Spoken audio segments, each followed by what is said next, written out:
Yes, mga lods, ito na nga yung ating pang-deliver na paninda sa probinsya ng mga damit. Dinagdagan ko na kasi sayang bayad sa sa bus. Sobrang mahal na rin ang singin nila sa isang ganyan plastic.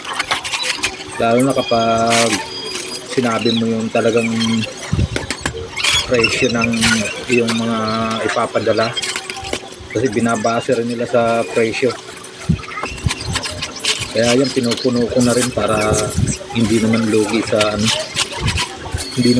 sa ibabayad sa bus. Saka dapat may konting daya ka rin na ginagawa. Kasi pag sinabi mo talagang total ng pangarga mo, sobrang laki rin ang sinisingil. Ayan, halimbawa, total niyan ay nasa 16K. Kasi pag sinabi mo yung totoong total niyan, 1,600 na yung babayaran mo. Dahil 10% sa ata yan, sa isang libo ata. Kaya kailangan pag tinanong ka, sabihin mo na lang kung magkano lang yung ilalagay mo.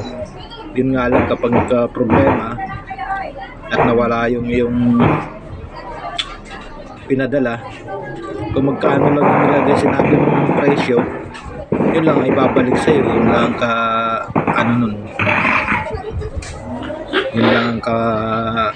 na maibabalik sa'yo. Kaya sana hindi naman mawala yung ating mga pinapadalang package, kasi talagang malaki ang mawawala sa'yo. Kaya yan, tinitip ko na para maayos, kasi mahirap din kapag kumalat pagbuhat. Kaya dapat maayos ang pagkakatip.